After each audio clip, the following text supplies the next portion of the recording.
En 1982, una niña de 11 años fue secuestrada a plena luz del día en este campo de béisbol en Marshallville, Ohio. Cuando su cuerpo medio descompuesto apareció una semana más tarde, los investigadores esperaban que estas fibras naranjas en forma de triángulo halladas en el lugar les llevarían hasta el asesino. Marshallville, Ohio, es una pequeña comunidad agrícola con una población de poco menos de 750 habitantes. Es la clase de pueblo donde todo el mundo se conoce, donde la gente se preocupa por los demás. Krista Leah Harrison era una alegre niña de 11 años que se criaba en un lugar que muchos residentes creían a salvo de los crímenes de la gran ciudad. Krista Harrison siempre andaba por el pueblo. Cuando estábamos en el parque jugando al béisbol, su hermano y yo jugábamos en el equipo local. Krista siempre estaba cerca de la zona del catcher, por donde entrábamos y salíamos, siempre bromeando con nosotros. El 17 de julio de 1982, Krista y un amigo, un niño que vivía cerca, estaban recogiendo latas de aluminio en el campo de béisbol que estaba justo enfrente de la casa de Krista. Cuando el niño se fue a beber agua, una furgoneta se detuvo junto a Krista. El niño le dijo a las autoridades que el hombre obligó a Krista a subir a la furgoneta y se fue.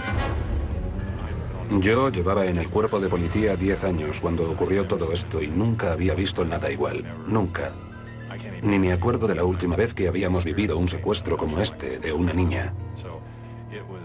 Así que fue muy emotivo para todos.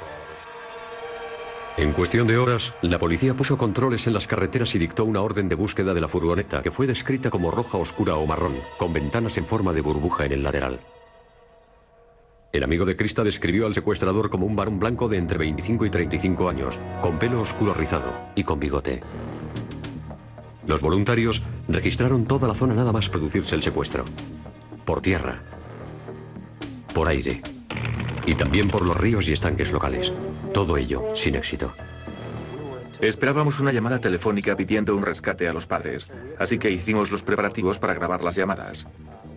Les instalamos unas líneas separadas para que las usaran y así no tuvieran el teléfono ocupado, a la espera de esa llamada pidiendo un rescate que nunca se produjo. 6 días más tarde, en un campo desierto a las afueras del pueblo, unos cazadores hallaron los restos medio descompuestos de una niña. El cuerpo estaba parcialmente envuelto en una bolsa de plástico transparente.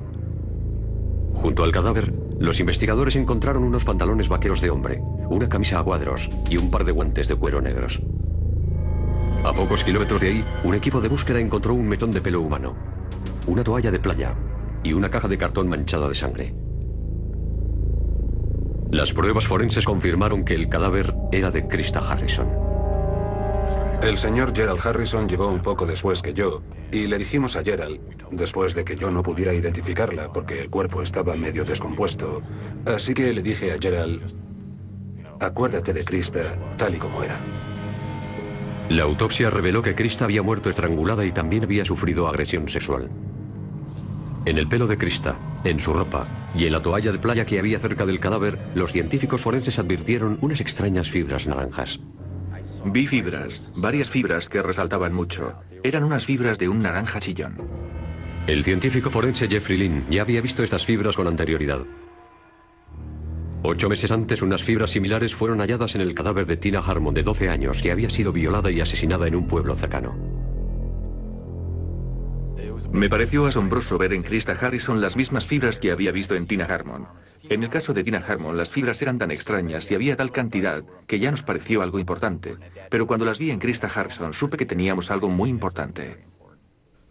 Pero había un problema. El hombre condenado por el asesinato de Harmon, Herman Ray Rucker, estaba bajo custodia policial en el momento en que Krista Harrison fue asesinada. Rucker estaba cumpliendo cadena perpetua por ese crimen. Las pruebas contra Rucker eran en gran medida circunstanciales, ya que los investigadores no habían logrado relacionar a Rucker con las llamativas fibras naranjas. Ahora los investigadores se preguntaban si se había condenado al hombre equivocado por el asesinato de Tina Harmon. De ser así, un asesino en serie andaba suelto por los campos de Ohio.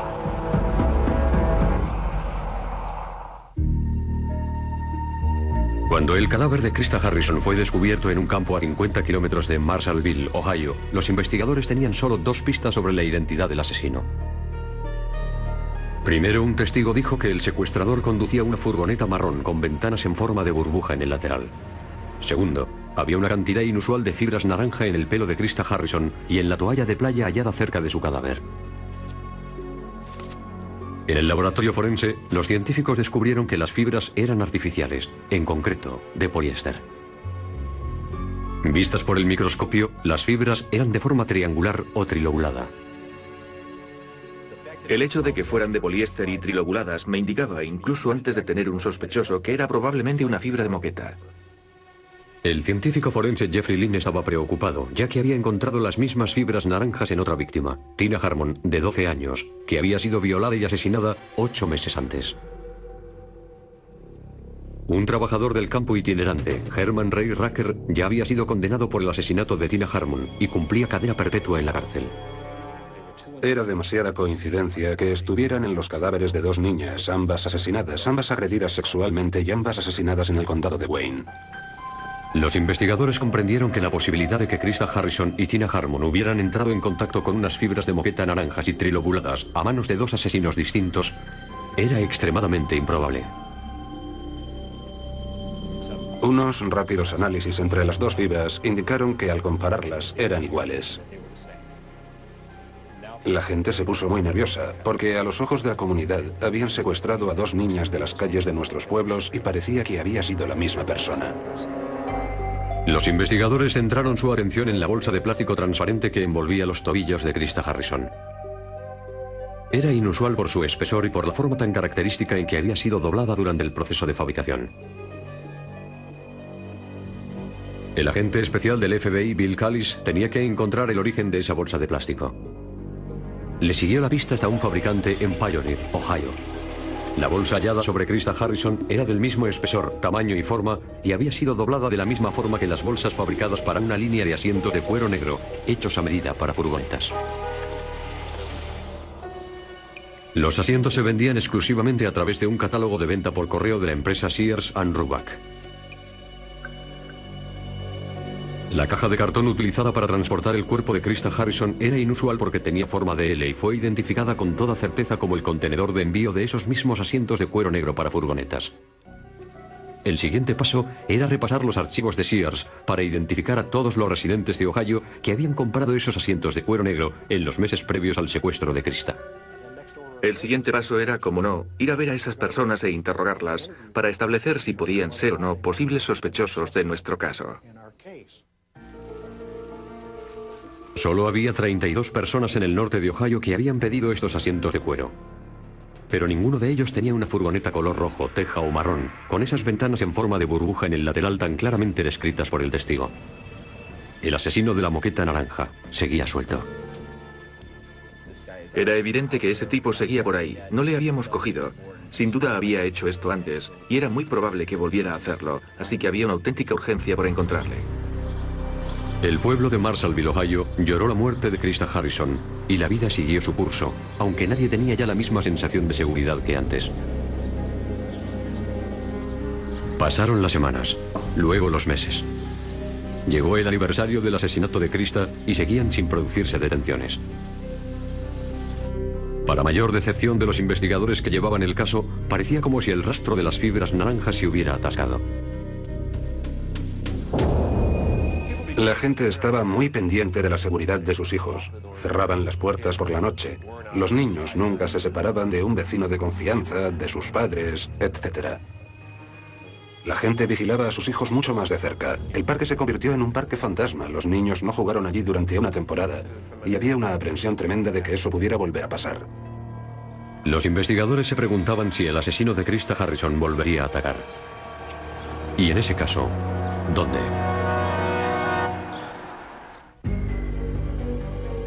El asesino de Krista Harrison había dejado tras de sí un rastro de pruebas físicas. Los investigadores sabían que había pedido unos asientos de cuero negro de un catálogo de Sears porque la bolsa que los cubría y la caja de cartón de ese envío fueron halladas junto al cuerpo de Krista. También sabían que el asesino tenía una moqueta con fibras naranjas trilobuladas en su furgoneta o en su casa. Ahora solo les faltaba un sospechoso. Las fibras se las había dejado ahí al criminal, pero no teníamos la segunda parte de la ecuación. Teníamos que cotejar esas fibras con las fibras en posesión de un sospechoso o un criminal. La policía tardó un año entero antes de que surgiera la oportunidad que necesitaban y surgió de la fuente más inesperada. A 80 kilómetros de donde fue secuestrada Krista Harrison, la encargada de una gasolinera, una mujer llamada Debbie, estaba pintando una pared exterior cuando fue secuestrada a punta de pistola. No te muevas, ven conmigo. La llevaron a un paradero desconocido y durante las siguientes horas le afeitaron la cabeza. La golpearon, la violaron y la torturaron con electricidad. Fue algo sádico, algo inhumano. Y nadie debería estar en la calle después de hacer lo que me hicieron a mí. Yo tenía 28 años en aquella época. El hombre la torturó con el cable de una lámpara, lo cortó, lo enchufó y usó la corriente eléctrica. Fui torturada repetidas veces. Había sangre por todas partes, en el techo. Y fue en un pasillo, sobre un banco, donde me torturaron, con los 4 miembros atados. A la mañana siguiente, el agresor de Debbie la dejó esposada y encadenada a la cama. Como intentes escapar, te mato. Voy a salir. Enseguida vuelvo. Tras 12 horas en cautividad, sangrando aún de sus heridas, el tremendo instinto de supervivencia de Debbie entró en acción. Incluso pensé en comerme mis pulgares si hacía falta. Es decir, estaba desesperada por escapar, porque sabía que me iba a matar. Al final, Debbie se soltó una de sus manos y luego pudo liberarse los tobillos.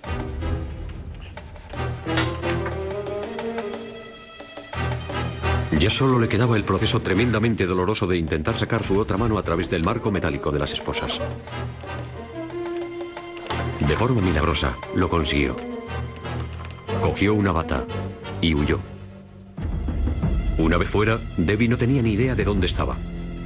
Así que acudió al único sitio que se le ocurrió en busca de ayuda. Miré al cielo y dije, Dios, necesito una señal, necesito ayuda, no sé dónde estoy. Y un caniche ladró, así que fui a esa casa y había una mujer maravillosa, la señora Smith. La señora Smith llamó de inmediato a la policía. Había recibido tal paliza que parecía que llevaba ropa interior morada. Fue de lo peor que he oído o visto. Estaba llena de moretones. Le habían dado una paliza y le habían hecho cosas que no nos podemos ni imaginar. Tuvo que soportar un dolor tremendo y una gran agonía durante muchas horas antes de que pudiera liberarse. Fue la voluntad de Dios. Soy un milagro. Que consiguiera escapar fue un milagro. Debbie identificó al hombre que la había secuestrado como Robert Anthony Buell. Buell trabajaba para el ayuntamiento de la ciudad de Akron, Ohio, en el departamento de urbanismo. Había ido a la universidad, salía con una abogada local y era un miembro respetado de la comunidad. Era más o menos atractivo. Iba extremadamente arreglado. Salía con una abogada. Y cuando todo esto pasó, creo que la reacción general de sus vecinos fue: vaya, no era perfecto, pero no teníamos ni idea de que haría algo así. Y creo que es el típico caso de alguien que tiene su vida cotidiana y luego tiene un lado muy oscuro que acecha debajo. Alguien que llega a su casa del trabajo, coge su furgoneta y se va a buscar a niñas que secuestrar. Cuesta conciliar un lado de su personalidad con el otro. Ante las pruebas que había en su contra, Buell se declaró culpable de los cargos de secuestro y violación. Pero la policía no pudo evitar fijarse en que Buell tenía una furgoneta marrón, similar a la que fue vista en el secuestro de Krista Harrison. Y aunque no tenía las ventanas en forma de burbuja del lateral que con tanta claridad había descrito el testigo, la furgoneta de Buell sí que tenía una moqueta naranja en la parte trasera. Robert Buell negó tener nada que ver en el secuestro de Krista Harrison. Su abogado alegó que aunque la moqueta de la furgoneta de Buell era similar a las fibras halladas en Krista Harrison, no eran únicas, ya que muchos otros residentes de Ohio tenían moquetas similares en sus casas, oficinas o automóviles. Aunque esas fibras de poliéster trilobuladas y de color naranja chillón eran bastante únicas, hay millones de fibras como esas en el mundo. Esto no es como una huella dactilar, no es como una prueba de ADN, no es una prueba definitiva. ¿Qué más podían encontrar los fiscales sobre esas extrañas fibras naranjas? ¿Habría otra pista que pudiera cerrar el caso?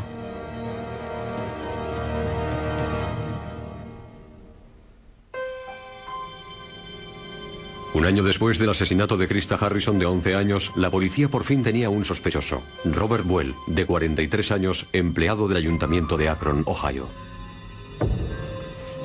Había sido detenido por secuestrar y violar a una encargada de una gasolinera que escapó tras 12 espantosas horas de tortura. Y en un sorprendente descubrimiento, en la parte trasera de la furgoneta de Buell, los investigadores encontraron una moqueta naranja de poliéster trilobulado similar a las fibras halladas en el cadáver de Krista Harrison. Ya teníamos la segunda parte de la ecuación. Teníamos las fibras del pelo de Krista, las fibras de la ropa de Krista, las fibras de la toalla de Budweiser, y ahora teníamos algo con qué compararlas, las fibras de la furgoneta. Para ver lo singular o común que era la moqueta, los investigadores siguieron la pista de la moqueta hasta la empresa J.P. Stevens en Canton, Ohio. Los archivos de la fábrica indicaban que esa moqueta en concreto no se vendía mucho debido a su color. Solo habían fabricado 10.000 metros cuadrados de esa moqueta, y sus archivos también indicaban que de esos 10.000 metros cuadrados, solo 62 metros cuadrados se enviaron al norte de Ohio. La consiguiente investigación desveló que Robert Buell había comprado 2 asientos de cuero negro en Sears and Roebuck el 30 de junio, tan solo 3 semanas antes del asesinato de Krista.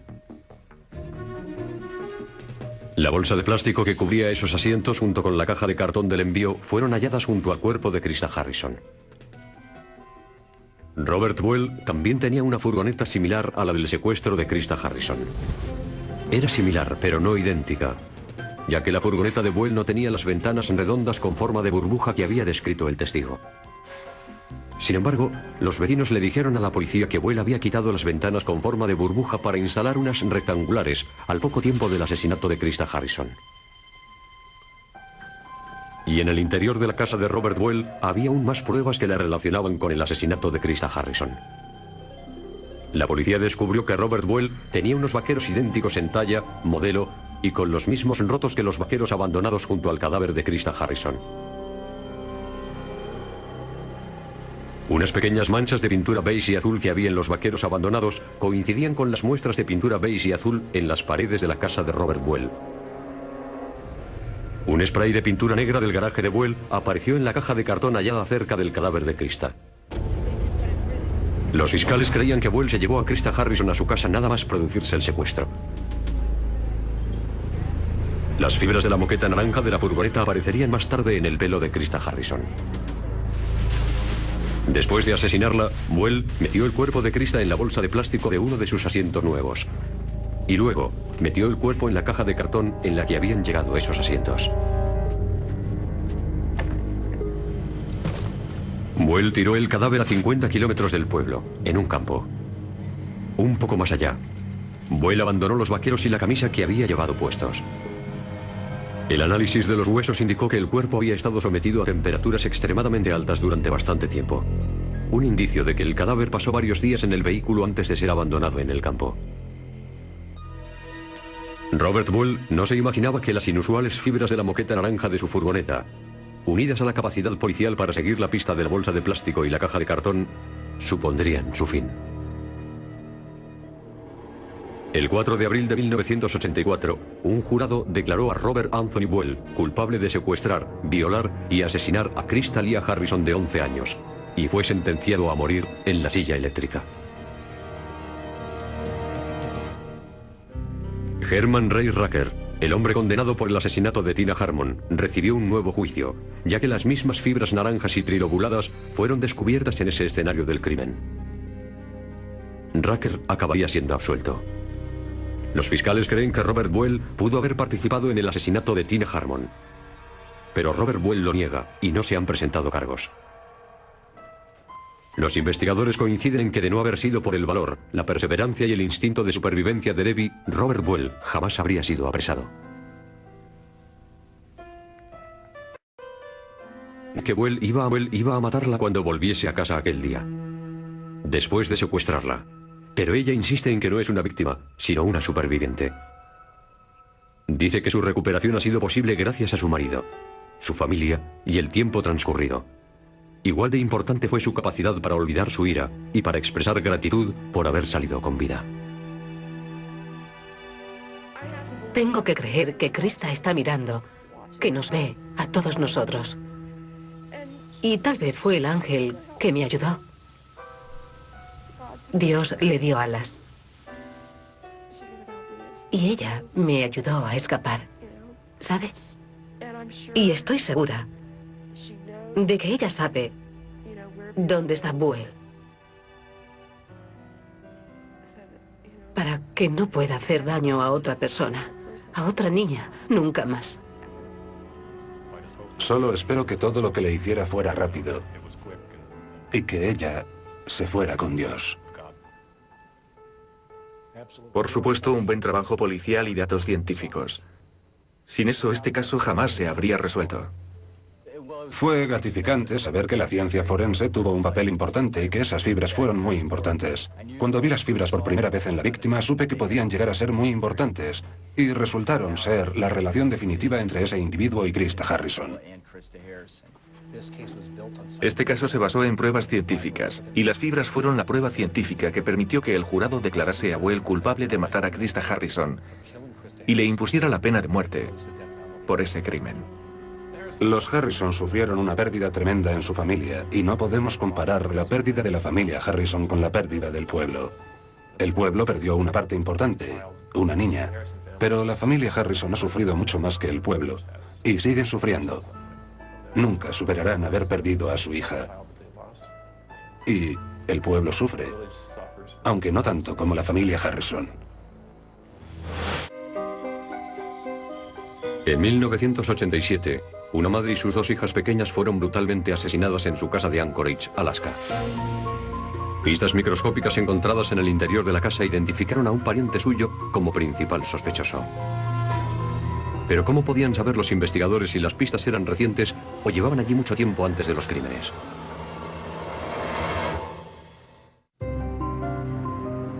Anchorage, Alaska, está considerada como una de las ciudades más bonitas de los Estados Unidos. Limita a un lado con la cordillera de Alaska y al otro con el Océano Pacífico. Atrae a cientos de miles de turistas al año. La riqueza del estado había radicado en el negocio del petróleo. Pero en 1980 cayeron los precios del crudo y miles de trabajadores se quedaron sin empleo. Por aquel entonces, las cosas no iban bien en la ciudad. Mucha gente tuvo que marcharse porque se quedaron sin trabajo debido a la caída de los precios del petróleo. Así que pasamos por una época de depresión. John Newman fue uno de los trabajadores que se quedó sin empleo.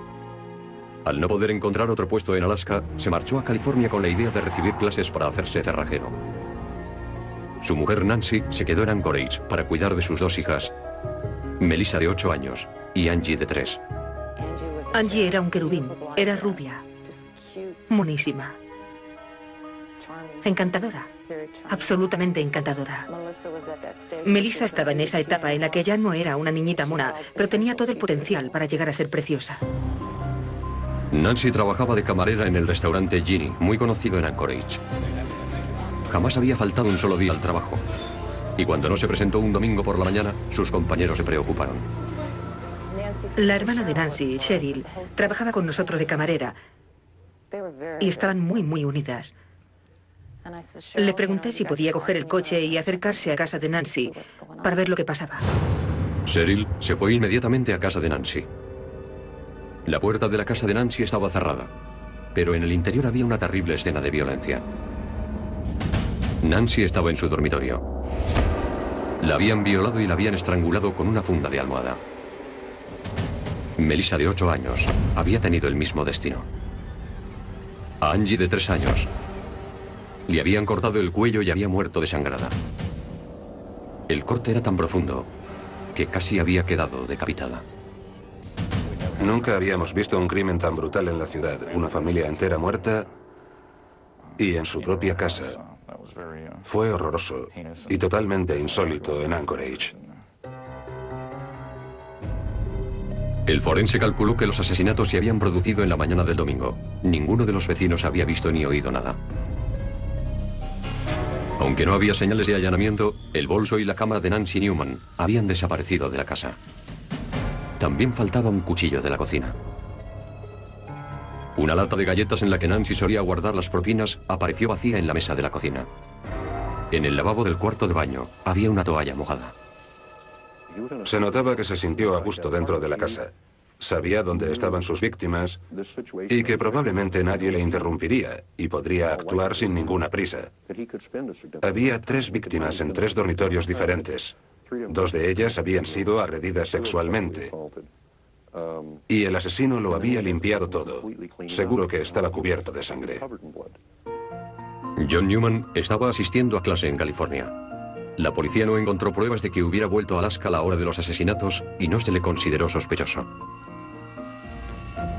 Los crímenes reflejaban una violencia tremenda por parte del asesino.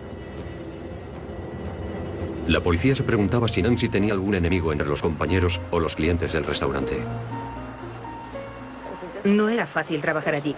Los clientes solían ser hombres solteros que a veces estaban borrachos o hacían estupideces. Pero ella nunca se alteraba por nada. Cuando John Newman regresó a casa para enterrar a su mujer y a sus 2 hijas, los investigadores se preguntaron si se trataba de un intento de robo que había acabado en violencia o si había sido un acto de venganza.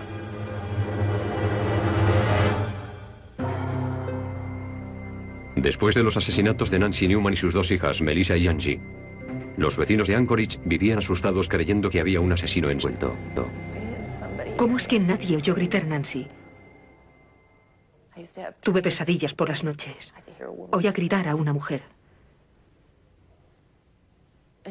Me ocurría nada más dormirme y luego me despertaba y seguía oyendo sus gritos. Pero no sabía qué hacer. No podía hacer nada. Había momentos en los que no sabía si era un sueño o estaba ocurriendo de verdad. ¿Quién podía haber en esta comunidad que cometiera un crimen así, matando a 2 niñas pequeñas? Y si no era el marido, ¿quién era? ¿Y seguía suelto por la calle?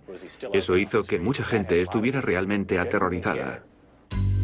Al no estar forzada la puerta y el largo tiempo que el asesino estuvo en la casa, los investigadores pensaron que este ya había estado allí anteriormente.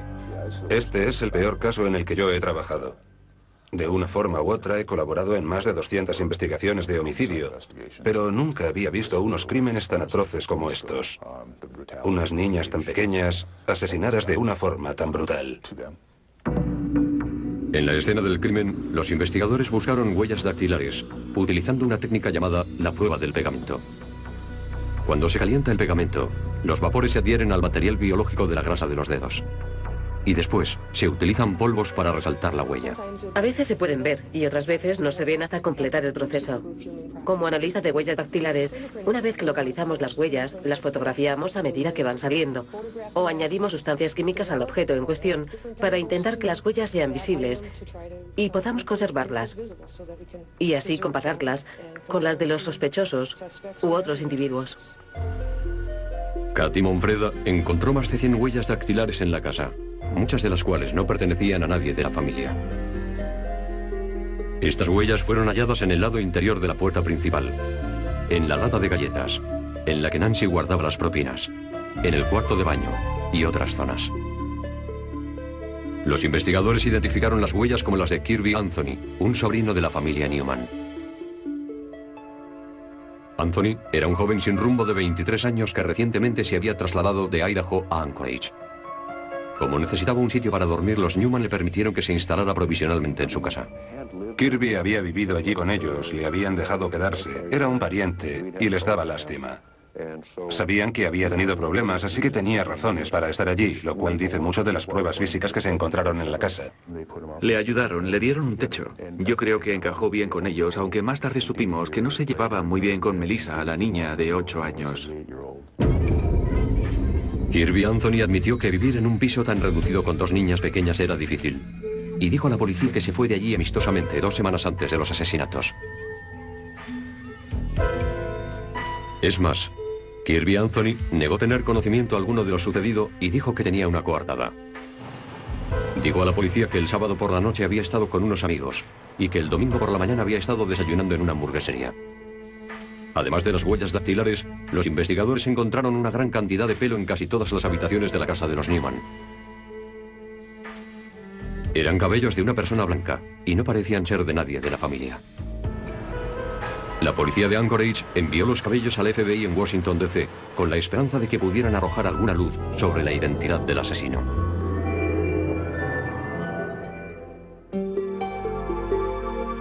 En la central del FBI de Washington, D.C., el analista Doug Diedrich examinó todas las fibras y cabellos recogidos en el piso de los Newman.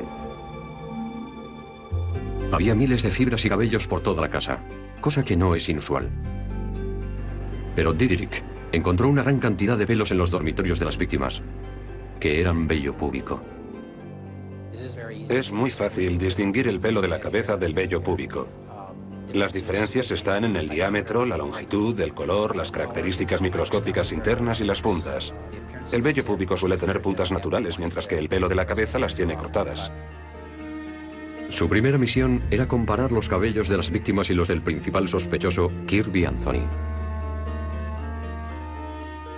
Según Diedrich, los vellos púbicos eran similares al microscopio con las muestras de cabello de Kirby Anthony. Pero los cabellos de Anthony encontrados en la casa tenían una explicación, puesto que él había estado viviendo allí hasta 10 días antes de los asesinatos. La pregunta era cuándo se habían dejado esos cabellos en la casa. Para averiguarlo, Doug Diedrich realizó un experimento nuevo. Tuve que llevar una aspiradora. Tuve que aspirar toda la casa. No creo que esa casa hubiera estado nunca tan limpia. Me pasé 2 semanas pasando la aspiradora todas las noches y examinando después el tipo de cabellos que había encontrado y cuántos había encontrado.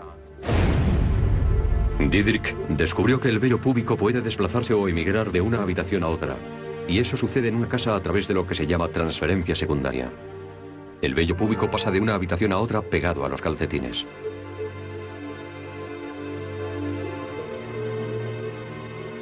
El experimento de Diedrich reveló que esas transferencias son limitadas. Muy poco vello púbico emigra de la habitación de un adulto a la habitación de un niño. ¿Cómo se explicaba entonces la gran cantidad de vello púbico de Kirby Anthony en las habitaciones de las niñas? Una explicación era que Anthony podía haber estado desnudo en la habitación de las niñas. Por otra parte, todo el vello púbico encontrado en las habitaciones estaba limpio y húmedo. Si el vello púbico hubiera estado allí desde antes de marcharse Anthony, la corriente lo habría secado y se habría ensuciado. Cuando un cabello cae al suelo sobre la moqueta de una casa, con el tiempo se ven en él pequeñas marcas que son mordeduras de larvas que suelen comérselo. Los cabellos acumulan suciedad del suelo. Los pelos encontrados en los cuerpos de Melissa y de Angie, los 3 que correspondían al vello púbico de Anthony, no estaban sucios. De hecho, parecía que había sangre fresca en ellos, y eso me resultó muy significativo. Entonces, Diedrich examinó la toalla húmeda encontrada en el lavabo después de los asesinatos. En la toalla había unas fibras de lana verde que coincidían con los calcetines encontrados en el dormitorio de Nancy Newman. En la toalla también había restos de sangre de la víctima. Finalmente, Diedrich hizo un descubrimiento sorprendente. En la toalla había vello púbico y liendres de los piojos del vello púbico, un hallazgo extremadamente raro. Al microscopio, los pelos resultaron ser similares a los de Kirby Anthony. Y los investigadores descubrieron que poco tiempo antes, Anthony había tenido un problema de piojos en el pubis. Y aparecieron más pruebas que relacionaban a Kirby Anthony con la escena del crimen. Una era la huella de la palma de la mano de Kirby Anthony en un lugar verdaderamente insólito. En la pared detrás de la cama de Melissa apareció la huella de la palma de una mano. La importancia de huellas latentes es que ayudaron a los investigadores a esclarecer sus ideas sobre lo que había sucedido aquel día. Melissa había sido agredida sexualmente. La huella que apareció a tan solo 25 centímetros sobre su cabeza era la prueba. También se encontraron huellas dactilares en la caja de galletas en la que Nancy guardaba las propinas del restaurante. El compañero de piso de Kirby Anthony dijo a la policía que el día de los asesinatos Anthony había llegado con sangre en la ropa y que inmediatamente lavó todo lo que llevaba puesto. El compañero de piso también contó que aquel mismo día Anthony estuvo contando una enorme cantidad de monedas. A la policía todavía le faltaban 2 pruebas muy importantes: el arma homicida y el móvil.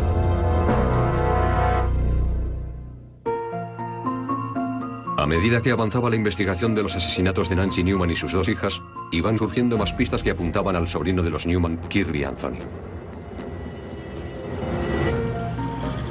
Cuando la policía de Anchorage se puso a buscar el móvil, se descubrió que la partida de Kirby Anthony de casa de los Newman no había sido tan amistosa como él había declarado.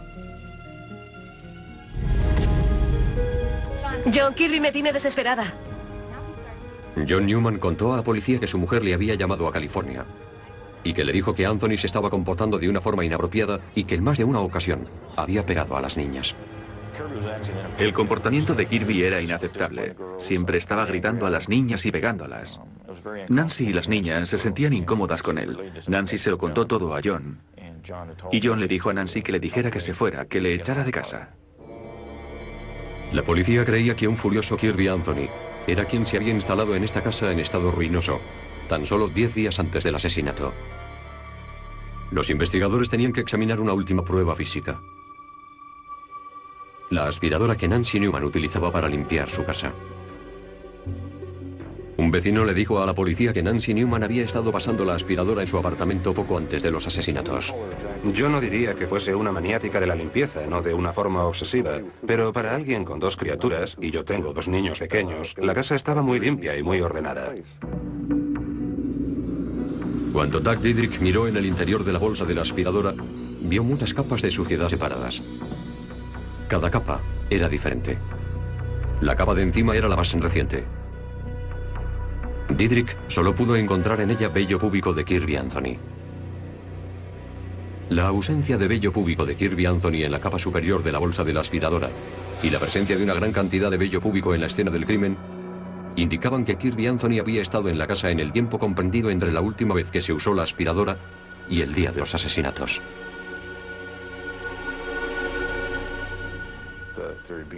Pensábamos que si teníamos un montón de vello púbico que al microscopio era similar al de Kirby Anthony encontrado durante nuestra búsqueda de pruebas en la escena del crimen, pero no había vello púbico, o muy poco, en la aspiradora, se demostraría que esos pelos habían hecho presencia en la casa después de haber pasado la aspiradora cuando se cometieron los asesinatos.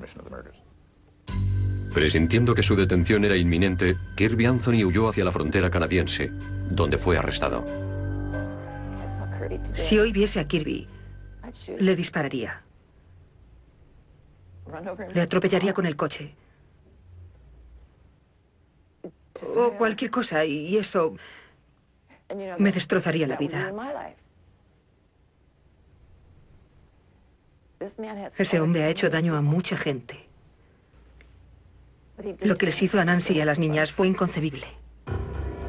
Los fiscales sostenían que el reguero de pruebas microscópicas que Kirby Anthony había dejado reflejaban claramente su presencia en la mañana de los asesinatos. La teoría era que Anthony estaba furioso por haber sido obligado a abandonar la casa de los Newman y que quería vengarse. Los amigos dijeron que la noche anterior a los asesinatos, Kirby consumió cocaína y alcohol.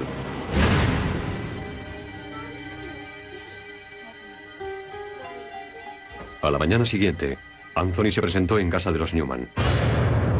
Nancy envió a las niñas a su cuarto. No deberías estar aquí, no eres bienvenido. En un momento determinado, Anthony cogió un cuchillo de la cocina y obligó a Nancy Newman a entrar en su dormitorio.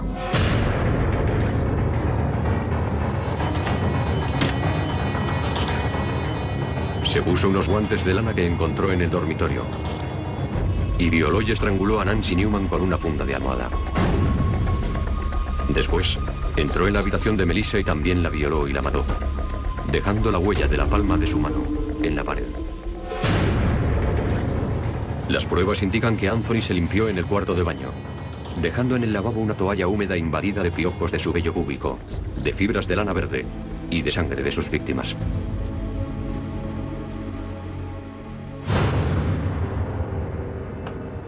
Luego, mató a Angie, de 3 años, la única persona que podía situarle en el lugar de los hechos. Anthony dejó sus huellas dactilares en la lata de galletas al coger las propinas de Nancy. También se llevó su bolso, así como la cámara y el cuchillo que utilizó para cometer los asesinatos. El bolso y el cuchillo nunca fueron encontrados. La cámara se encontró en su poder más adelante. No había testigos, no había confesiones. No encontramos el cuchillo ensangrentado en su mano. Ese fue otro objeto que nunca recuperamos. Estamos seguros de que el cuchillo era de Nancy. Fue una buena oportunidad para Kirby. Él era un asesino muy poco organizado. Entró en la casa, no se sabe por qué. Perdió el control y se lanzó a destruir todo lo que veía.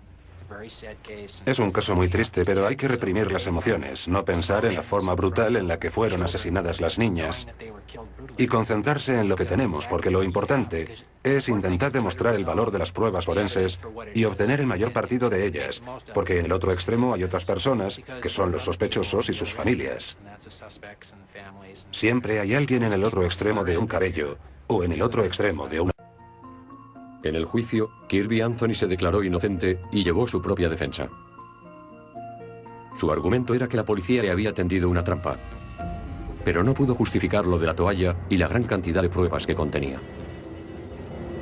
¿Tiene usted motivos para dudar que ese no era su vello púbico? No los tengo. Supongo que no fue usted lo bastante cuidadoso con la toalla. No entiendo qué hacía allí esa toalla. La sala estuvo abarrotada de gente todos los días.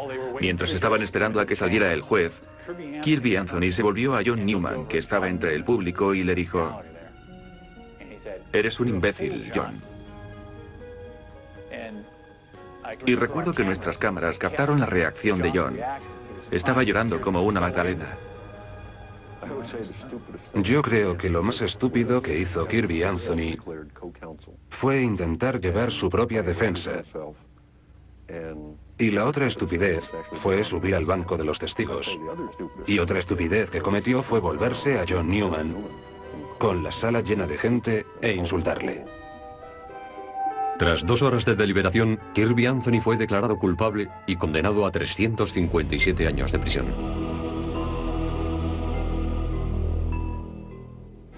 Al detective Mike Grimes le resulta difícil olvidar la indescriptible violencia que acabó con las vidas de una buena madre y sus 2 hijas pequeñas. Podemos imaginarnos la escena e intentar entender por qué la gente hace esas cosas, pero nunca podemos entrar en su cabeza. En este caso hubo una motivación sexual. Yo creo que la razón por la que le pidieron que se marchara fue porque algo debió ocurrir entre él y una de las niñas. Yo creo que él estaba resentido. Kirby consumía drogas, especialmente cocaína. Y yo creo que, conociendo su personalidad psicopática, alimentada por la cocaína, sufrió un ataque de furia. No entiendo cómo una persona puede tener tanta rabia dentro como para cometer un crimen así.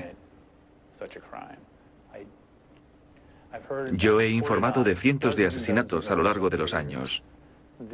En este caso, no se puede justificar que alguien tenga tanta furia y rabia acumulada como para hacer eso. No tiene explicación. La cámara de Nancy Newman, que se encontró en poder de Kirby Anthony después de los asesinatos, contenía fotos de la familia en tiempos felices. Fotos de unas vidas destruidas por un absurdo acto de venganza. En los bosques de Georgia, en una casa medio en ruinas, una mujer de 49 años llamada Virginia Ridley fue hallada muerta.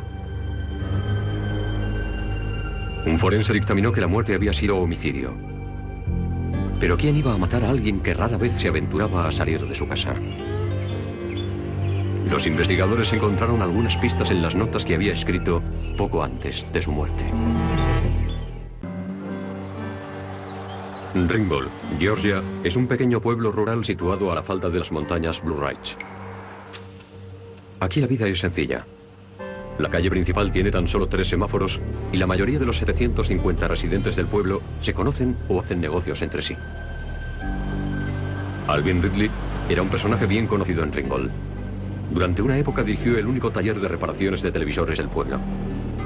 En 1966 se casó con Virginia Hickey, de 18 años. Y casi de inmediato Virginia cortó todo contacto con su familia. Alvin dijo que era porque su familia se metía demasiado en su vida. Pero la hermana de Virginia, Trixie LeCroy, dice que Alvin obligó a Virginia a alejarse de su familia. Les envié invitaciones para todas las bodas, todos los funerales, todos los nacimientos de la familia.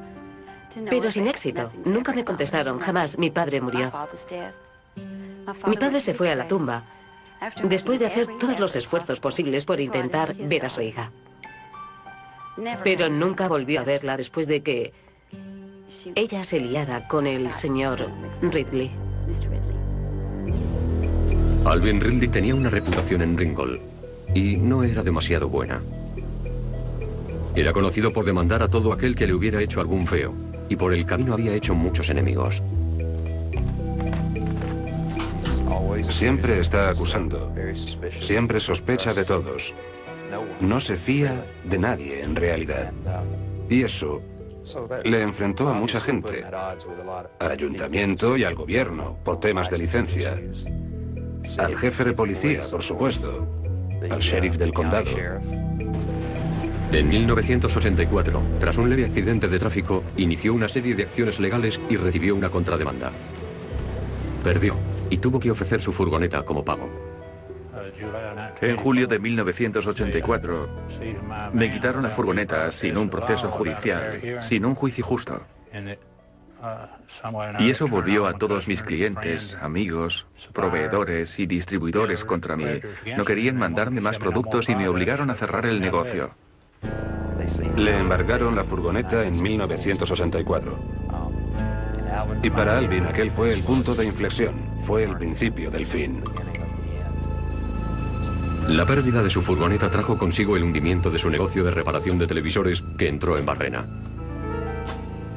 La gente del pueblo empezó a llamarle Alvin.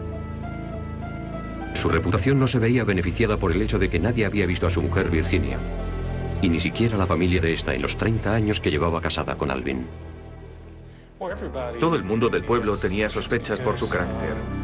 Todo el mundo decía que era un tipo raro. Incluso su abogado lo describía como un hombre excéntrico que vivía en una casa infestada de cucarachas y de ratas y al que no parecían importarle mucho las personas que le rodeaban. No le importaban mucho sus amigos y sobre todo la familia de Virginia Ridley. Lo que no entiendo es que si ella estaba enfadada con su familia, ¿por qué no le abría la puerta a sus amigas? Eso me hizo creer que, tal vez, él le había ordenado que no lo hiciera. Se enfadaba con ella, tal vez, y le decía que no lo hiciera. Se me pasó por la mente que, tal vez, él la tenía cautiva. Lo que sucedía en la apartada casa de Alvin Ridley era la comidilla del pueblo, pero en la mañana del 4 de octubre de 1997 se convirtió en noticia. Virginia Ridley fue hallada muerta en su cama, totalmente vestida. Para cuando llegó el personal médico, ya se había producido el rigor mortis, señal de que llevaba muerta al menos 8 horas. Le pidieron a Trixie LeCroy que identificara el cadáver de su hermana. No pude hacerlo, no pude hacerlo. Mi hermana estaba con su marido. Así que entraron los dos y cuando salieron, ella me dijo: has hecho muy bien en no entrar. No era nada agradable. Me dijo: lleva años sin peinarse. El pelo está lleno de nudos y no se lo ha peinado en años. No debe de pesar ni 35 kilos. Está en los huesos. Empezaron a surgir nuevos rumores en Ringgold, Georgia, sobre Alvin Ridley y su posible papel en la muerte de su mujer.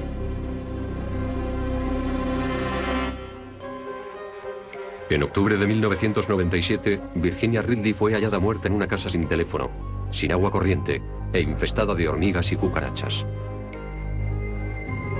Llevaba muerta al menos 8 horas cuando llegó el personal médico, lo cual plantea una pregunta: ¿por qué su marido Alvin había tardado tanto tiempo en llamar pidiendo ayuda?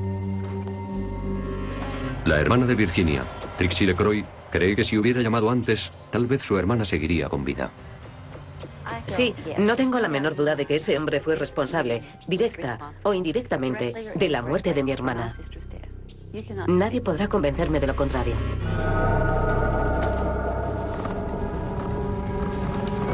Los investigadores siguieron los pasos de Alvin en la mañana en que murió Virginia. Cariño, ¿estás despierta? Cariño, ¿estás bien? Alvin dijo que al despertarse su mujer estaba muerta. Cogió su camioneta y se fue a buscar un teléfono. Admitió haber pasado junto al parque de bomberos, donde podían haberle proporcionado asistencia.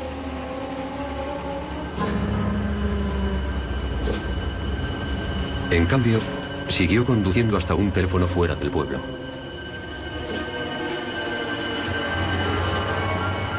No llamó al hospital local, a 10 minutos de allí, sino que llamó a un hospital en Chattanooga, Tennessee, a unos 50 kilómetros de distancia.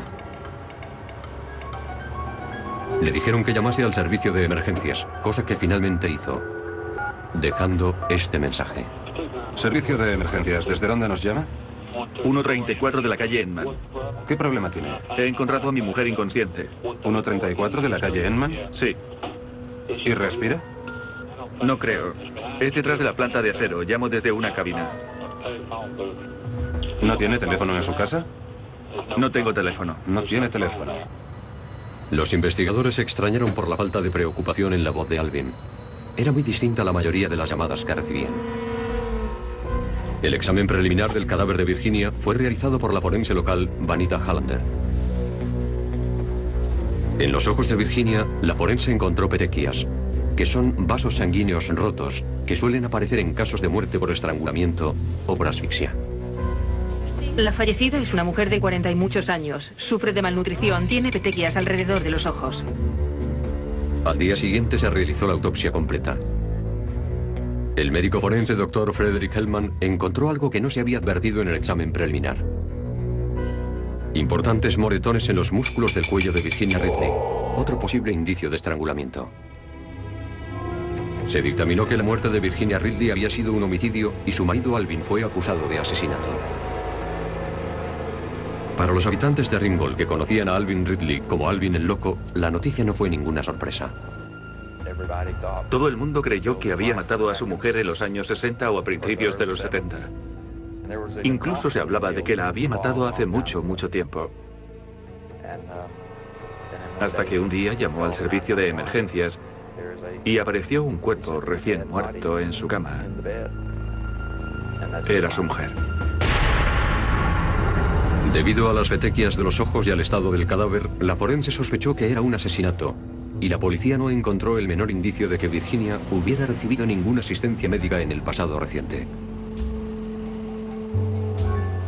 Creo que investigaron en un radio de 80 a 160 kilómetros. Ni un médico, ni una enfermera, ni una farmacia, ni un hospital.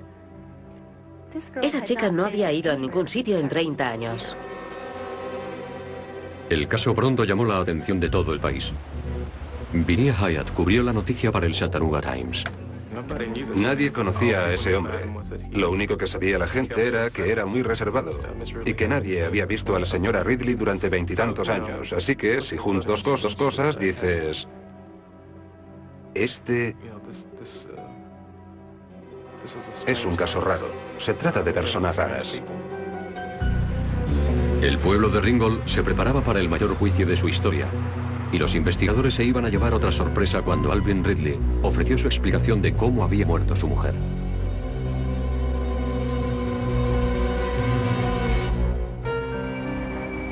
Trixie LeCroy visita de forma regular la tumba de su hermana, una mujer con la que tiene más contacto ahora que ha muerto que el que tuvieron en vida. Ello se debe a que Trixie y el resto de su familia no habían visto a Virginia ni una vez en los 30 años que estuvo casada con Alvin Ridley, el hombre acusado de asesinarla. Le diré una cosa.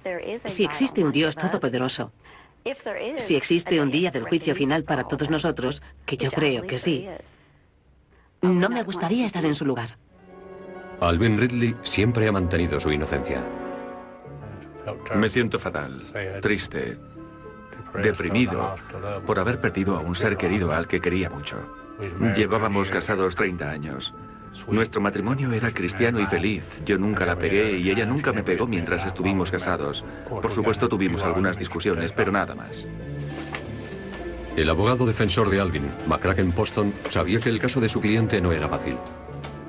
La reputación de Alvin y su conducta tras la muerte de su mujer hacían que su defensa fuera un reto sin igual. Varios miembros de mi familia me dijeron, está loco, es capaz de cualquier cosa. Yo iba a casarme y varios miembros de la familia de mi mujer temían que yo participase en la defensa de Alvin. Alvin se había ganado la reputación de ser un mendigo y un timador. Boston visitó la destartalada casa de Alvin en las afueras del pueblo y entre las cucarachas y las ventanas rotas vio algo que no se esperaba. Las paredes de la casa estaban empapeladas con notas escritas a mano. Algunas eran cartas que Alvin había escrito al Congreso, pero empecé a fijarme en una letra muy característica que sabía que no era de Alvin. Así que le pregunté, ¿quién ha escrito esto? Y me dijo, pues Virginia. Cogí un papel de la pared y le dije, Alvin, esto te puede salvar. Necesito todos estos papeles. Había cientos de notas, al parecer todas ellas con la letra de Virginia Ridley. Algunas trataban de asuntos cotidianos, como qué había visto en la televisión. En unos cuadernos había copiado capítulos enteros de la Biblia varias veces, pero la mayoría eran cartas de amor para Alvin. A Ken Boston le parecía imposible que esas notas de amor fueran obra de una mujer retenida en contra de su voluntad. Pero, ¿podría demostrar ante un jurado que Virginia había escrito esas notas? Brian Carney, un analista forense de documentos, analizó las cartas. Carney tenía poco con lo que trabajar, pero sí que tenía algunas firmas conocidas de Virginia Ridley en algunos documentos oficiales de años atrás, y encontró bastantes similitudes inequívocas. Los rasgos más evidentes a simple vista son, por ejemplo, que las 3 I's de Virginia son muy altas en comparación con las demás. Están en minúsculas y en letra cursiva. Pero si trazásemos una línea horizontal, desde esta I hasta el final del nombre, veríamos que todas las I's son más altas que las demás letras. Y si vamos bajando por la serie de documentos a comprar, vemos claramente que ese rasgo de las I's es algo habitual en esta persona. Pude afirmar que había muchos indicios de que Virginia era la persona que había escrito los documentos a comparar. Básicamente, nos referimos a las combinaciones de letras que tienen las mismas letras que el nombre de Virginia y las firmas que tienen el nombre de Virginia. La familia de Virginia le dijo a los investigadores que Virginia había sufrido epilepsia de pequeña. La epilepsia es una enfermedad neurológica por la que las descargas eléctricas descontroladas que salen del córtex cerebral pueden provocar violentos ataques y convulsiones. Según sus notas, Virginia había dejado de tomar la medicación para la epilepsia años atrás y confiaba en que su fe en Dios la curaría. La defensa consultó al Dr. Braxton Wanamaker, un neurólogo, que dijo que las petequias que tenía Virginia en los ojos coincidían con lo que se denomina muerte súbita por epilepsia. El Dr. Wanamaker dice que la muerte súbita por epilepsia se produce en pacientes que dejan de tomar su medicación o que no han recibido un diagnóstico apropiado. He tenido otros pacientes que estaban su cónyuge y se despiertan y ven que su cónyuge ha muerto. Así que no tiene por qué verse el ataque. Algunos incluso dudamos que todas esas muertes estén asociadas a un ataque per se, sino que puede producirse una actividad epiléptica en el cerebro que cambia el ritmo cardíaco o los mecanismos respiratorios de forma que causa la muerte de la persona. Alvin Ridley dijo que su mujer sufría ataques de forma regular y dijo que sufrió uno especialmente grave la noche antes de morir. Cuando se le pasó el ataque le dije, ¿estás bien? Ella me sonrió y me dijo, sí, cariño, te quiero. Así que, bueno, pensé que estaba bien y me fui a dormir. Pero según Alvin, ya estaba muerta cuando intentó despertarla al día siguiente. Alvin dijo que los ataques eran la razón por la que nadie había visto a Virginia durante tantos años. Sentía tal vergüenza por los ataques que no quería tener ningún contacto con el mundo exterior. Ni siquiera con su familia. Pero a la defensa le quedaba un último obstáculo. ¿Cómo explicar los moretones del cuello de Virginia Ridley? Evidencia, según el forense, de que se había producido un homicidio. El juez Ralph Van Pelt presidió el juicio contra Alvin Ridley. Conocía la reputación de Alvin como alguien que demandaba a sus vecinos y se peleaba con ellos, por lo que de inmediato ordenó que le evaluara un psiquiatra. Seguramente se le habría considerado un enfermo mental de acuerdo a las leyes de Georgia, pero es solo si se declara culpable a un enfermo mental. El informe indicaba que era competente para ir a juicio, que podía ayudar a su abogado a defenderle, que sabía distinguir el bien del mal. En el juicio, los abogados de Alvin debían contrarrestar las alegaciones de la acusación de que los moretones del cuello de Virginia Ridley eran una prueba de estrangulamiento. El doctor Robert Goldberg, un patólogo forense contratado por la defensa, descubrió que un empleado del departamento forense había extraído sangre del cuello de Virginia Ridley para un análisis de barbitúricos, lo cual suponía una desviación total del procedimiento estándar. Eso es tremendamente irregular y es algo que, en cuanto a procedimiento, es un error. El doctor Goldberg opina que al practicarse la autopsia al día siguiente, las marcas de la aguja habían producido unos moretones, algo que se denomina hecho artificial. Un término utilizado para cualquier cambio en un cadáver provocado por un examen post-mortem. Creo que es absolutamente esencial que todo forense tenga experiencia en autopsias. Aunque ellos mismos no hagan la autopsia, deben conocer los procedimientos apropiados. A mí me parece evidente que esa forense se desvió muchísimo del procedimiento apropiado. En Georgia, el forense es un cargo electo, y esta era la primera muerte sospechosa que investigaba Vanita Hallander después de haber salido elegida. El abogado de Alvin cree que la inexperiencia de la forense y sus propias sospechas personales contra Alvin Ridley influyeron en su dictamen.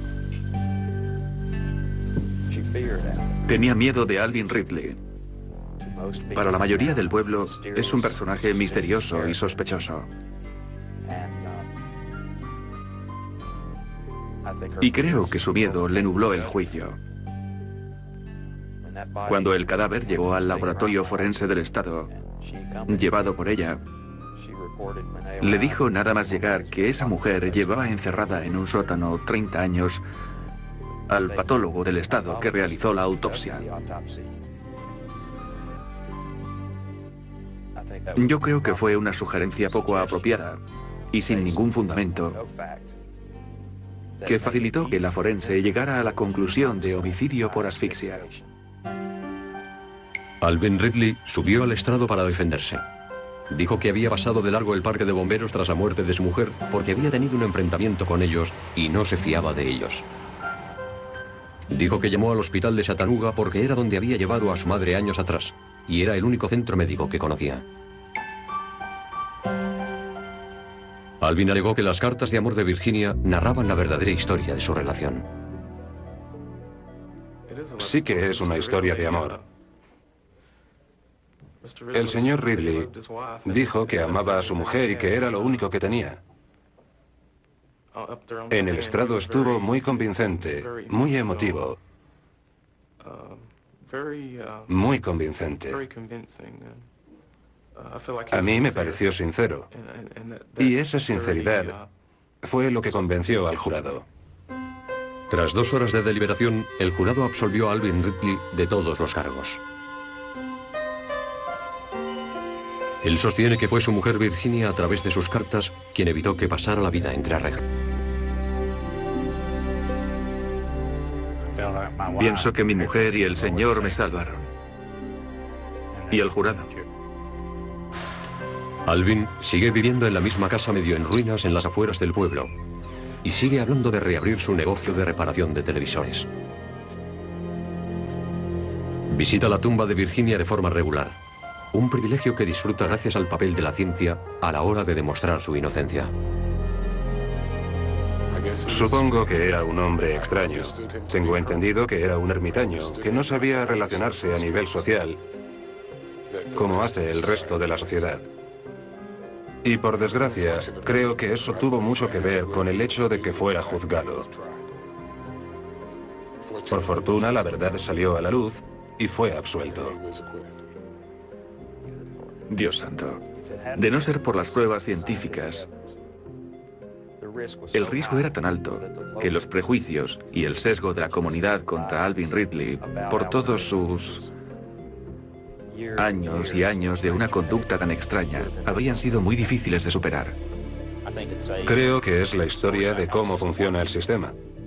Una persona tiene derecho a obligar al Estado a demostrar que es culpable, que lo hizo más allá de toda duda razonable.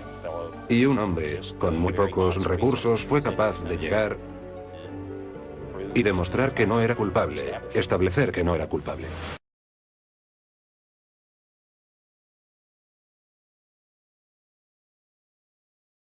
Una orden de búsqueda de la furgoneta que fue descrita como roja oscura o marrón, con ventanas en forma de burbuja en el lateral. El amigo de Krista describió al secuestrador como un varón blanco de entre 25 y 35 años, con pelo oscuro rizado y con bigote. Los voluntarios registraron toda la zona nada más producirse el secuestro. Por tierra, por aire y también por los ríos y estanques locales. Todo ello sin éxito. Esperábamos una llamada telefónica pidiendo un rescate a los padres, así que hicimos los preparativos para grabar las llamadas. Les instalamos unas líneas separadas para que las usaran y así no tuvieran el teléfono ocupado, a la espera de esa llamada pidiendo un rescate que nunca se produjo. 6 días más tarde, en un campo desierto a las afueras del pueblo, unos cazadores hallaron los restos medio descompuestos de una niña. El cuerpo estaba parcialmente envuelto en una bolsa de plástico transparente. Junto al cadáver, los investigadores encontraron unos pantalones vaqueros de hombre, una camisa a cuadros y un par de guantes de cuero negros. A pocos kilómetros de ahí, un equipo de búsqueda encontró un metón de pelo humano, una toalla de playa y una caja de cartón manchada de sangre. Las pruebas forenses confirmaron que el cadáver era de Krista Harrison. El señor Gerald Harrison llegó un poco después que yo, y le dijimos a Gerald, después de que yo no pudiera identificarla porque el cuerpo estaba medio descompuesto, así que le dije a Gerald, acuérdate de Krista tal y como era. La autopsia reveló que Krista había muerto estrangulada y también había sufrido agresión sexual. En el pelo de Krista, en su ropa y en la toalla de playa que había cerca del cadáver, los científicos forenses advirtieron unas extrañas fibras naranjas. Vi fibra. Exclusivamente a través de un catálogo de venta por correo de la empresa Sears & Roebuck. La caja de cartón utilizada para transportar el cuerpo de Krista Harrison era inusual porque tenía forma de L y fue identificada con toda certeza como el contenedor de envío de esos mismos asientos de cuero negro para furgonetas. El siguiente paso era repasar los archivos de Sears para identificar a todos los residentes de Ohio que habían comprado esos asientos de cuero negro en los meses previos al secuestro de Krista. El siguiente paso era, como no, ir a ver a esas personas e interrogarlas para establecer si podían ser o no posibles sospechosos de nuestro caso. Solo había 32 personas en el norte de Ohio que habían pedido estos asientos de cuero. Pero ninguno de ellos tenía una furgoneta color rojo, teja o marrón, con esas ventanas en forma de burbuja en el lateral tan claramente descritas por el testigo. El asesino de la moqueta naranja seguía suelto. Era evidente que ese tipo seguía por ahí. No le habíamos cogido. Sin duda había hecho esto antes, y era muy probable que volviera a hacerlo, así que había una auténtica urgencia por encontrarle. El pueblo de Marshallville, Ohio, lloró la muerte de Krista Harrison, y la vida siguió su curso, aunque nadie tenía ya la misma sensación de seguridad que antes. Pasaron las semanas, luego los meses. Llegó el aniversario del asesinato de Krista y seguían sin producirse detenciones. Para mayor decepción de los investigadores que llevaban el caso, parecía como si el rastro de las fibras naranjas se hubiera atascado. La gente estaba muy pendiente de la seguridad de sus hijos. Cerraban las puertas por la noche. Los niños nunca se separaban de un vecino de confianza, de sus padres, etc.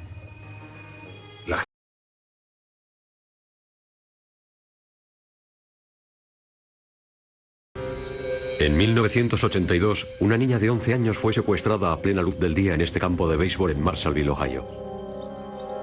Cuando su cuerpo medio descompuesto apareció una semana más tarde, los investigadores esperaban que estas fibras naranjas en forma de triángulo halladas en el lugar les llevarían hasta el asesino.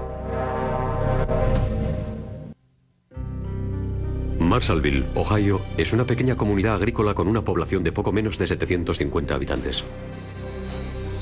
Es la clase de pueblo donde todo el mundo se conoce, donde la gente se preocupa por los demás. Krista Leah Harrison era una alegre niña de 11 años que se criaba en un lugar que muchos residentes creían a salvo de los crímenes de la gran ciudad. Krista Harrison siempre andaba por el pueblo. Cuando estábamos en el parque jugando al béisbol, su hermano y yo jugábamos en el equipo local. Krista siempre estaba cerca de la zona del catcher, por donde entrábamos y salíamos, siempre bromeando con nosotros. El 17 de julio de 1982, Krista y un amigo, un niño que vivía cerca, estaban recogiendo latas de aluminio en el campo de béisbol que estaba justo enfrente de la casa de Krista. Cuando el niño se fue a beber agua, una furgoneta se detuvo junto a Krista. El niño le dijo a las autoridades que el hombre obligó a Krista a subir a la furgoneta y se fue. Yo llevaba en el cuerpo de policía 10 años cuando ocurrió todo esto y nunca había visto nada igual. Nunca. Ni me acuerdo de la última vez que habíamos vivido un secuestro como este de una niña. Así que fue muy emotivo para todos. En cuestión de horas, la policía puso controles en las carreteras y dictó lobulada. El hecho de que fueran de poliéster y trilobuladas me indicaba, incluso antes de tener un sospechoso, que era probablemente una fibra de moqueta. El científico forense Jeffrey Lynn estaba preocupado, ya que había encontrado las mismas fibras naranjas en otra víctima, Tina Harmon, de 12 años, que había sido violada y asesinada 8 meses antes. Un trabajador del campo itinerante, Herman Ray Rucker, ya había sido condenado por el asesinato de Tina Harmon y cumplía cadena perpetua en la cárcel. Era demasiada coincidencia que estuvieran en los cadáveres de 2 niñas, ambas asesinadas, ambas agredidas sexualmente y ambas asesinadas en el condado de Wayne.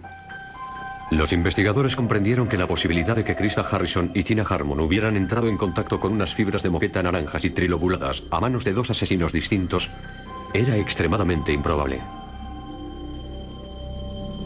Unos rápidos análisis entre las 2 fibras indicaron que al compararlas eran iguales. La gente se puso muy nerviosa, porque a los ojos de la comunidad habían secuestrado a 2 niñas de las calles de nuestros pueblos y parecía que había sido la misma persona. Los investigadores centraron su atención en la bolsa de plástico transparente que envolvía los tobillos de Krista Harrison. Era inusual por su espesor y por la forma tan característica en que había sido doblada durante el proceso de fabricación. El agente especial del FBI, Bill Callis, tenía que encontrar el origen de esa bolsa de plástico. Le siguió la pista hasta un fabricante en Pioneer, Ohio. La bolsa hallada sobre Krista Harrison era del mismo espesor, tamaño y forma y había sido doblada de la misma forma que las bolsas fabricadas para una línea de asientos de cuero negro, hechos a medida para furgonetas. Los asientos se vendían. Varias fibras que resaltaban mucho. Eran unas fibras de un naranja chillón. El científico forense Jeffrey Lynn ya había visto estas fibras con anterioridad. 8 meses antes, unas fibras similares fueron halladas en el cadáver de Tina Harmon, de 12 años, que había sido violada y asesinada en un pueblo cercano. Me pareció asombroso ver en Krista Harrison las mismas fibras que había visto en Tina Harmon. En el caso de Tina Harmon, las fibras eran tan extrañas y había tal cantidad que ya nos pareció algo importante. Pero cuando las vi en Krista Harrison, supe que teníamos algo muy importante. Pero había un problema. El hombre condenado por el asesinato de Harmon, Herman Ray Rucker, estaba bajo custodia policial en el momento en que Krista Harrison fue asesinada. Rucker estaba cumpliendo cadena perpetua por ese crimen. Las pruebas contra Rucker eran en gran medida circunstanciales, ya que los investigadores no habían logrado relacionar a Rucker con las llamativas fibras naranjas. Ahora los investigadores se preguntaban si se había condenado al hombre equivocado por el asesinato de Tina Harmon. De ser así, un asesino en serie andaba suelto por los campos de Ohio.